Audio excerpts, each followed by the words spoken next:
Assalamualaikum warahmatullahi wabarakatuh. Sebelumnya perkenalkan, nama saya Brian Ahmadini Al-Bukhari, biasa dipanggil Rama, dari Teknik Mesin Angkatan 2023 dengan NIM 2105 0123 120014. Pada video ini saya akan membuat pembuatan SolidWorks Cam, yaitu untuk menentukan G-code yang dimana untuk melakukan proses CNC turning pada spesimen sebagai berikut ini. Nah, di sini udah ada spesimennya dengan dimensi yang seperti ini. Nah, ini NIM saya genap, jadinya spesimennya seperti ini. Oke.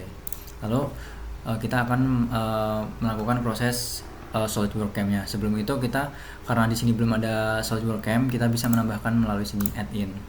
Terus dicari SolidWorks Cam 2023. Oke. Nah, kita tunggu sebentar. Nah, ini udah ada SolidWorks Cam-nya. Apa nih? Nah, terus ini jangan sini. Nah, di sini kan ada fitur-fiturnya kan. Terus kita pilih di mesin ini, edit definition. Nah, di sini tuh buat kita memilih mesinnya, itu kita mau ngemil atau turning. Nah, di sini kita pakai turning. Kita select terlebih dahulu untuk mengganti ke turning. Habis itu ininya diganti, karena mesin yang ada di teknik mesin Undip itu buat mesin TU atau training unit ya, maka dari itu kita ganti di light duty buat pekerjaan yang ringan. Pencet OK. Habis itu kita masuk lagi edit definition, kita pindah ke tool grip. Nah, untuk pada tool grip ini kan ada 1 2 3 4 5 6. Nah, ada 6 pahat atau tool lah yang digunakan untuk bisa membuat spesimen seperti berikut. Bukan ding, kayak ada 6 pahat, akan tetapi yang kita gunakan itu cuman yang 4 ini, soalnya yang ada di TTM itu cuman pahat yang ini. Nah, kita hapus selain 4. Di remove. Oke, sisa satu ini. Habis itu kita ke prosesor. Nah, harusnya kalau misalkan dari software yang ada di teknik mesin Undip itu CNC-nya pakai Mahtri. Nah, karena di sini tapi nggak ada Mahtri pada bagian turning, maka dari itu kita ganti dengan T2 axis tutorial. Nah, karena T2 axis tutorial ini tuh hampir sama lah dengan Mahtri. Kita select. Nah, udah posting, tapi itu nggak usah. Nah, habis itu ke bagian tab atau fixture. Nah, ini diedit, menyesuaikan dengan ukuran yang ada di DTM. Nah, ini 110, ini 40, dan ini 55. Nah, udahlah. Terus habis itu ininya stepnya 3. Nah, ini masing-masing pertambahannya 5. Nah, gini, kurang lebih kayak gini ntar caknya. Kita pencet OK. Nah, habis itu kita pencet OK aja. Nah, habis itu kita ke stock manager. Nah, untuk apa stock manager ini? Stock manager adalah untuk mengganti dari bahan yang atau raw material yang kita gunakan. Nah, di sini kita pakai aluminium alloys kayak ini stock tab-nya. Terus udah kita pencet OK. Kita pergi ke koordinat sistem. Nah, habis itu kita ganti ke stock vertex buat memunculkan raw materialnya. Habis itu kita dari koordinat sistem yang ini kita pindah ke yang ini, titik ini sampai merah, pencet. Nah, ini kan udah bener bagian X nya, tapi Z nya masih salah bagian kiri. Nah, kita pencet bagian Z, kita pencet yang ini untuk memutarnya Z nya. Nah, ini udah bener nih, X nya ke sini, Z nya ke sini. Nah, udah kita pencet OK.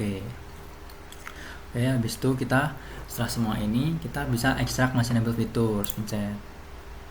Nah, habis itu ini. Nah, ini kan ada fitur-fiturnya kan, ada fast, rough dan finish, ada ini dan rough and finish, dan juga cut off. Nah, karena kita ntar enggak kita cut langsung bagian ininya, tapi kita lepas manual, maka cut off-nya di delete. Nah, habis itu kita generate operation plan. Nah, udah kan muncul operation plan-nya seperti ini. Nah, habis itu kita generate toolpath. Nah, setelah generate toolpath itu ternyata yang kita gunakan itu cuma 2, yang hitam ini. Nah, yang ini tuh enggak. Nah, habis itu setelah ini kita bisa simulator toolpath aja, tapi sebentar itu. Sebelum itu kita ini biar kelihatan tuh, oh ini betul deh. Nah, sini coba kita simulator path. Oh benar, nih sini terus oke. Aduh nggak kelihatan lagi. Nah ya kayak gini lah ya.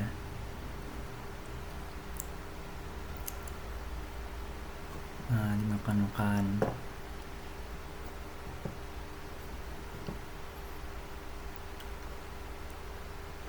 Nah udah, nah ini prosesnya udah selesai. Nah di sini ada bagian yang biru-biru ini tuh dia tuh belum kemakan karena pahat yang ada di TM tuh cuman punya satu pahat. Nah karena hanya punya satu pahat tuh harusnya kan kalau misalkan turning itu memiliki lebih dari satu pahat kan.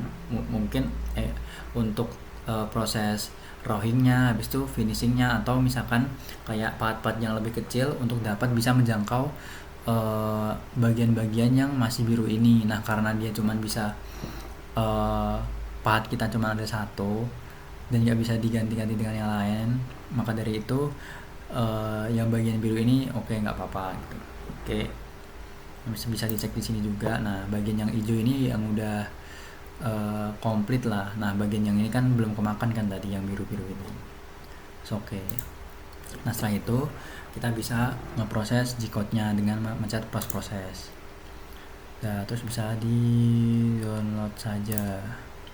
Sini mungkin misalkan spesimen turning 2A G-code. Nah udah di save. Nah habis itu kita bisa pencet option, bisa open G-code file ini biar bisa memunculkan kayak G-code-nya pada software SolidWorks CAM.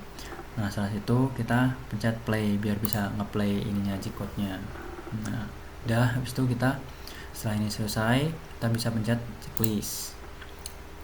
Nah setelah itu dia akan otomatis terlempar ke SolidWorks CAM NC Editor. Nah ini G-code-nya untuk spesimen tadi di bagian CNC turning seperti ini. Oke, mungkin sekian video dari saya. Apabila ada kata-kata yang kurang berkenan, saya mohon maaf. Wabillahi taufiq wal hidayah. Wassalamualaikum warahmatullahi wabarakatuh.